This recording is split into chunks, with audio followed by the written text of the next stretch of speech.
अस्सलाम वालेकुम students. Apex group of colleges के प्लेटफॉर्म पे प्री फर्स्ट ईयर की क्लासेस में केमिस्ट्री का जो आज हम चैप्टर पढ़ रहे हैं, बेसिक कॉन्सेप्ट। आज उसका जो लेक्चर है वो 7 है। और आज का जो आर्टिकल हम पढ़ने जा रहे हैं वो एम्पिरिकल फार्मूला है, determination of empirical formula. Previous lecture में जो हम पढ़ चुके हैं वो सिंपल डेफिनेशंस हैं कि what is difference between empirical formula and molecular formula. तो empirical formula is actually the simplest whole number ratio between the different atoms present in the molecule of a compound। जिस तरह benzene का molecular formula C6 और H6 है, इसी तरह उसका empirical formula CH कहलाएगा। कि उसके अंदर मौजूद एटम्स की जो तादाद है उसके सिंप्लीफाई करेंगे तो आप में एम्पिरिकल फार्मूला मिलेगा। अब हम लोग इसमें आज जो आर्टिकल पढ़ने जा रहे हैं वो थ्योरेटिकल मेथड है, how we can find the empirical formula by theoretical method. जैसे लास्ट लेक्चर में डिफरेंस में ये बात लिखी गई थी कि एम्पिरिकल फार्मूला को हम एक्सपेरिमेंट से डायरेक्ट फाइंड किया जा सकता है, जबकि मॉलिक्यूलर फार्मूला डायरेक्ट फाइंड नहीं होता। सो एम्पिरिकल फार्मूला को आप थ्योरेटिकली कुछ स्टेप से न्यूमेरिकली आप सॉल्व कर सकते हैं, फाइंड कर सकते हैं, और प्रैक्टिकली भी हम फाइंड कर सकते हैं एलिमेंटल एनालाइजर से या कंबंशन एनालिसिस से। तो लिहाजा वहीं एक थ्योरेटिकल मेथड हम लोग इस टॉपिक फर्स्ट ईयर के हमारे टॉपिक में है, और एक जो है एक्सपेरिमेंटल कंबंशन एनालिसिस से एम्पिरिकल फार्मूला कैसे फाइंड करते हैं वो है। तो आज हम थ्योरेटिकल मेथड पढ़ेंगे सिर्फ इस लेक्चर में कि एम्पिरिकल फार्मूला फाइंड कैसे किया जा सकता है थ्योरेटिकली अगर हमारे पास डाटा मौजूद हो। तो सबसे पहले हम देखते हैं इसमें जो हमारे पास थ्योरेटिकल वे है एम्पिरिकल फार्मूला करने के लिए, तो उसके लिए हमारे पास कुछ स्टेप्स जो है वो नीचे मेंशन है। 4 स्टेप्स करने पड़ेंगे हमें जिससे हम किसी भी कंपाउंड का एम्पिरिकल फार्मूला फाइंड कर सकते हैं। तो फर्स्ट स्टेप है परसेंटेज कंपोजिशन फाइंड करना। कि परसेंटेज कंपोजिशन, ये हमारा प्रीवियस लेक्चर था कि परसेंटेज कंपोजिशन आप फाइंड करेंगे मास of element over mass of compound multiply by 100 के फार्मूले से। जैसे obtain marks over total marks multiply by 100 marks की परसेंटेज निकालते हैं, ऐसे ही किसी कंपाउंड में मौजूद किसी भी एलिमेंट की परसेंटेज फाइंड करना हो तो हम क्या कहेंगे, मास of element over mass of compound multiply by 100। तो वो ही फार्मूले से आप परसेंटेज कंपोजिशन फाइंड की जाएगी। दूसरा स्टेप है जी, जब परसेंटेज आ जाए हर एलिमेंट्स की, 2 एलिमेंट हैं, 3 एलिमेंट हैं, 4 एलिमेंट्स हैं कंपाउंड्स में, तो चारों की जब परसेंटेज आ जाएगी तो फिर क्या फाइंड करेंगे, नंबर ऑफ ग्राम एटम्स। तो नंबर ऑफ ग्राम एटम्स कैसे फाइंड करेंगे, ये न्यू टर्म है, न्यूमेरिकली आप इसको सॉल्व करने वाले हैं। तो ये ग्राम एटम्स फाइंड करने के लिए क्या किया जाएगा, for this purpose divide the mass of element. अगर सवाल में मास दिया है, यहाँ पहले से ही परसेंटेज दी दी है, क्योंकि हम जो न्यूमेरिकल सॉल्व करेंगे उसमें अक्सर में परसेंटेज कंपोजिशन जो है वो ऑलरेडी पहले ही दी गई होगी। तो ग्राम एटम्स फाइंड करने के लिए हम लोग परसेंटेज ऑफ एलिमेंट या मास ऑफ एलिमेंट को डिवाइड कर देंगे उसके एटॉमिक मास से। जैसे अगर कार्बन की परसेंटेज फाइंड हमारे पास है और उसके ग्राम एटम्स निकालने, तो उसकी जो दी परसेंटेज है उसको डिवाइड कर देंगे कार्बन के एटॉमिक मास के साथ। हाइड्रोजन है, उसकी परसेंटेज दी गई है, तो उसके एटॉमिक मास के साथ डिवाइड कर देंगे, तो हमारे पास क्या निकल आएगा, ग्राम एटम्स। तो 2 स्टेप हो गए। तीसरा स्टेप है determine the atomic ratio of each element. अब जो भी किसी के ग्राम एटम्स आ जाएंगे उसकी हम रेशो बना लेंगे। जैसे 3 अगर एलिमेंट हैं, कार्बन हाइड्रोजन ऑक्सीजन है, तो यूँ लिख लेंगे कार्बन रेशो, हाइड्रोजन रेशो और ऑक्सीजन रेशो बना के उनके ग्राम एटम्स की वैल्यूज़ नोट कर लेंगे। और फिर क्या करेंगे, to get this divide the number of moles of each element. हर एक के नंबर ऑफ ग्राम एटम्स या मोल्स को स्मॉलेस्ट नंबर से, स्मॉलेस्ट मोल्स से हम क्या कर देंगे, डिवाइड कर देंगे। ग्राम एटम्स को मोल्स भी कहते हैं। तो ये तीसरा स्टेप हो गया। अब अगर स्मॉलेस्ट नंबर से डिवाइड करके जो आंसर आ जाएगा, अगर तो आपका होल नंबर में आंसर आ गया तो वो आपका एम्पिरिकल फार्मूला होगा। जैसे कि 4th स्टेप हमारे पास कंडीशनल में है, ऑप्शन में है, हर एक के लिए नहीं करना पड़ेगा। कह रहे हैं कि जो अब एटॉमिक रेशो के अंदर आपके पास सिंपल होल नंबर आंसर आ जाता है डिवाइड करने के बाद, तो वो आपका क्या दे देगा, empirical formula. But in case अगर वो पॉइंट्स में डिजिट्स आ जाते हैं, जैसे डिवाइड करने से कोई आंसर आपका 1.3, 1.4, 2.3 वगैरह आ गया, तो उस सूरत में आपने multiply with suitable digit to get whole number atomic ratio. तो उस सूरत में हम लोग होल नंबर एटॉमिक रेशो लेने के लिए ट्रायल मेथड से आप लोग मल्टीप्लाई करेंगे किसी भी डिजिट के साथ। 1 से तो चले हो गया, 2 से, 3 से, 4 से, तो ट्रायल मेथड करते जाएं जहाँ पर आपके सारे डिजिट्स जो हैं होल नंबर में हो जाएं, तो वो सिंप्लीफाई कर देंगे तो वो आपके पास क्या आ जाएगा, एम्पिरिकल फार्मूला। तो 4 स्टेप कंडीशन के तौर पर है।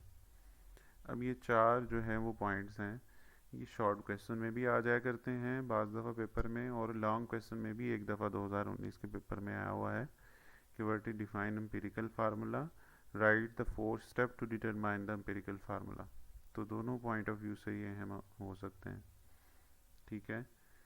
तो ये 4 मेथड। अब हम कुछ न्यूमेरिकल सॉल्व करेंगे भी इन चारों से। फिर से मैं रिपीट कर रहा हूँ कि first we find the percentage composition, then we find the gram atoms, ठीक है। ग्राम एटम्स फाइंड करने के लिए आप मास ऑफ एलिमेंट को, परसेंटेज ऑफ एलिमेंट को उसके एटॉमिक मास से डिवाइड कर दिया करेंगे।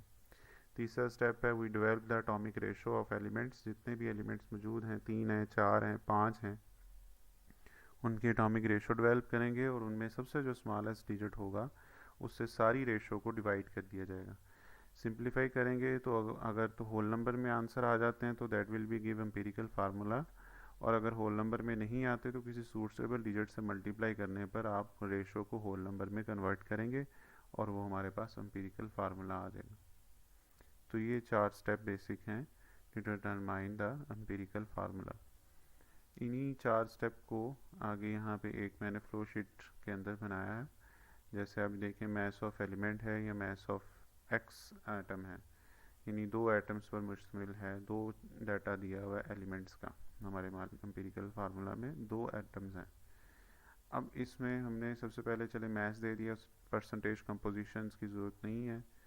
फिर क्या करेंगे, इनके मोलर मैसेज, इनके एटॉमिक मैसेज से आप डिवाइड कर देंगे तो आपके पास ग्राम एटम्स या मोल्स आ जाएंगे। तो दूसरा स्टेप हो गया ये, ठीक है जी। अब ये जब आप डेवलप करेंगे फिर रेशो बनाएंगे, इनकी मोल्स की रेशो बना ली जाएगी और डिवाइड द लोएस्ट नंबर, तो लोएस्ट नंबर से आप डिवाइड कर देंगे तो आपके पास x मोल रेशो डेवलप हो जाएगी, सिंप्लीफाई। अगर यहाँ पे नेक्स्ट जो है वो आपके पास मोल रेशो डेवलप हो गई तो convert the ratio of lowest whole number, ठीक है जी। तो आपके पास एम्पिरिकल फार्मूला आ जाएगा। ये हमारे पास आ गई एक simple flow sheet for determining the empirical formula. हमारी बुक में नेक्स्ट एग्जांपल दी गई है, इसको सॉल्व करते हैं हम लोग। न्यूमेरिकल्स हैं, आपको पता है इस चैप्टर में से लॉन्ग क्वेश्चन में न्यूमेरिकल आने हैं, तो एग्जांपल्स और जितने भी हमारे एक्सरसाइज में न्यूमेरिकल्स हैं वो हम डिस्कस करते जाएंगे साथ साथ लेक्चर्स में। इसलिए इसकी आप लोगों ने लिख के प्रैक्टिस करनी तमाम न्यूमेरिकल्स की, जस्ट लाइक मैथ्स क्वेश्चन जिस तरह होते हैं वैसे ही। तो ये एम्पिरिकल फार्मूला फाइंड करने का एक क्वेश्चन है, एग्जांपल बड़ी मशहूर। Ascorbic acid, that is the chemical formula of vitamin C को आप स्कॉर्बिक एसिड कहते हैं। इसमें बताया जा रहा है कि 40.92% कार्बन है, 4.58% उसमें हाइड्रोजन है और 54.5% ऑक्सीजन बाय मास है अंदर। कह रहे जी स्कॉर्बिक एसिड का एम्पिरिकल फार्मूला फाइंड करें। अब यहाँ पे परसेंटेज दे दी गई है और यहाँ पे लिख भी दिया गया है by mass. It's mean that ये हर एलिमेंट का गिवन मास दे दिया गया है, तो परसेंटेज कंपोजिशन पहले ही दी हुई है, इसलिए हमें पहला स्टेप नहीं करना पड़ेगा। तो दूसरा स्टेप है ग्राम एटम्स फाइंड करना। तो ग्राम एटम्स फाइंड करने के लिए हम क्या करेंगे, divide these masses of element by the atomic masses to get the gram atoms. तो डायरेक्ट हम इसके दूसरे स्टेप पर जाएंगे ग्राम एटम्स फाइंड करने के लिए। तो फर्स्ट स्टेप ऑलरेडी क्वेश्चन में हो चुका है परसेंटेज का। नहीं जी, ग्राम एटम्स ऑफ हाइड्रोजन जी 4.58 ग्राम है, उसके एटॉमिक मास से आप डिवाइड कर देंगे तो हमारे पास ये ग्राम एटम्स आ गए हाइड्रोजन के। ऑक्सीजन का जो दिया गया परसेंटेज थी वो 54.5 ग्राम है और उसके एटॉमिक मास से आप डिवाइड कर देंगे तो 3.46 ग्राम एटम्स आ गए। और उसी के बाद number of gram atoms of carbon, carbon की जो परसेंटेज है और उसके ग्राम एटम्स हैं उस एटॉमिक मास है उससे डिवाइड, और एटॉमिक रेशो फिर जब ये हमारे पास ग्राम एटम्स तीनों के निकल आए अस्कॉर्बिक एसिड्स के, हम एक रेशो डेवलप करेंगे, कार्बन रेशो, हाइड्रोजन रेशो और ऑक्सीजन। तो 3.41 रेशो 4.54 एंड रेशो 3.406। तो ये तीनों की रेशो आपने इसमें बना ली। अब इसमें जो स्मॉलेस्ट डिजिट है ये आप लोग, ये तो चलो ये था सेकंड स्टेप, और ये हम करने जा रहे हैं थर्ड स्टेप कि एटॉमिक रेशो डेवलप कर लिया हम लोगों ने। इसमें अब जो स्मॉलेस्ट है उससे डिवाइड करेंगे तो हमारे पास जो आंसर आ गया 1:1.33 रेशो 1। अब ये जी हमारे पास एक रेशो के अंदर जो आंसर आया है वो पॉइंट्स फ्रैक्शन में आ गया। अब फ्रैक्शंस को ख़त्म करने के लिए हमें चौथा स्टेप भी करना पड़ेगा, तो ये फोर्थ स्टेप है। नेक्स्ट, तो रेशो को कन्वर्ट करेंगे होल नंबर में। 2 से मल्टीप्लाई किया तो फिर भी आंसर नहीं आया, 3 से मल्टीप्लाई करेंगे तो 1.33 जो है वो 3.9 के बराबर हो जाएगा। 3.99 जो कि राउंड अबाउट किसके बराबर होता है, 4 के बराबर होता है। तो ये हमारा आंसर जो है वो होल नंबर में आ गया। इसका मतलब कि कार्बन की कितनी है, कार्बन 3, H कितना है 4, और ऑक्सीजन कितनी है 3। तो इसको यूँ एम्पिरिकल फार्मूला बना के यूँ यहाँ पे लिख देंगे। तो ये जी हमारा आंसर आ गया। सो कंप्लीट जो है एम्पिरिकल फार्मूला ऑफ, ये 4 स्टेप्स जो हैं इस एग्जांपल्स के अंदर हो गए। इसके अलावा हमारी एक्सरसाइज में इससे रिलेटेड जो है वो कुछ क्वेश्चंस हैं, जैसे कि यहाँ पे मैंने मेंशन किया, आया भी हुआ है बोर्ड के पेपर में, एम्पिरिकल फार्मूला फाइंड करने के न्यूमेरिकल्स हैं। 4 नंबर का पेपर मार्क्स का जो है वो क्वेश्चन आ जाता है जी। यहाँ पे दिया हुआ है जी इथाइलिन ग्लाइकोल।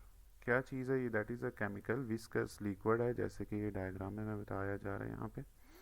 इसका फार्मूला है NuCH2CH2 और दोनों कार्बन पर OH हाइड्रोक्सिल ग्रुप्स लगे हुए हैं। That is the chemical formula of ethylene glycol. और ये विस्कस का लिक्विड होता है और ये एज ए एंटी फ्रीज के तौर पर यूज़ होता है, एज ए सल्यूट यूज़ होता है। वाटर के अंदर मिक्स करके हम लोग इसको रेडिएटर्स में यूज़ कर देते हैं। अब रेडिएटर्स में वाटर के अंदर मिक्स करके इसको यूज़ करते हैं तो ये एंटी फ्रीज का काम, एंटी फ्रीज मतलब कि ये सर्दियों में रेडिएटर में फ्रीज़ होने से बचाता है पानी को और गर्मियों में बॉयल होने से बचाता है। तो that is actually function of ethylene glycol. Next उसने क्वेश्चन में कहा हुआ है कि चलें जी इथाइलिन ग्लाइकोल है, इसमें कार्बन इतने % है, हाइड्रोजन जो है 9.7% है और 51.60% जो है वो ऑक्सीजन है। फिर लिखा हुआ है कि इट्स मोलर मास इज 62 ग्राम पर मोल और कह रहे हैं एम्पिरिकल फार्मूला फाइंड करें। तो ये हमारा जो है वो क्वेश्चन है। उसी तरह हमारे पास कार्बन की, हाइड्रोजन की, ऑक्सीजन की परसेंटेज दे दी गई है, एम्पिरिकल फार्मूला फाइंड करना है। अब इसमें कैसे फाइंड किया जाएगा जी? डाटा तो आपके पास सिर्फ यही है, सिंपल।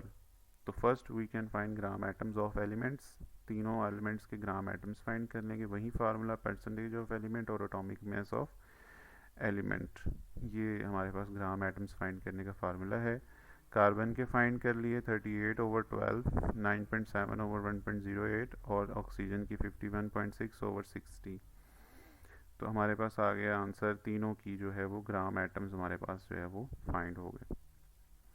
ठीक है जी। अब ग्राम एटम्स फाइंड होने के बाद हम लोग फाइंड करेंगे एटॉमिक रेशो। तो atomic ratio of carbon, hydrogen and oxygen. तो स्मॉलेस्ट के साथ जब डिवाइड करेंगे तो कार्बन, हाइड्रोजन और ऑक्सीजन में जो रेशो बनेगी वो 1:3:1। इसका मतलब ये हमारे पास तीसरे स्टेप में ही सारा होल नंबर में आंसर आ गया। तो लिहाजा यहाँ पे फोर्थ स्टेप करने की ज़रूरत नहीं, that is actually empirical formula of ethylene glycol. ठीक होगी बात। अब बहुत सारे स्टूडेंट्स इस पॉइंट से कंफ्यूज हो जाते हैं कि यहाँ पे ये जो मोलर मास दिया हुआ है, that is molar mass of ethylene glycol, ये एक पूरे मॉलिक्यूल का मोलर मास है। ये जो हमने स्ट्रक्चर लिखा हुआ है ये इसका मोलर मास है 62.1। तो ये that for the sake of confusing, क्योंकि अगर मॉलिक्यूलर फार्मूला फाइंड करना होता तो फिर हमें इसकी ज़रूरत पड़ती, क्योंकि सिर्फ एम्पिरिकल फार्मूला फाइंड करना है तो there is no need for this molecule, ये फॉर कन्फ्यूजन पैदा करने के लिए। हमारे पास सिर्फ परसेंटेज का चाहिए फार्मूला, यानी डाटा चाहिए, उससे आप लोग फिर आगे तमाम जो है ये एम्पिरिकल फार्मूला फाइंड कर सकते हैं।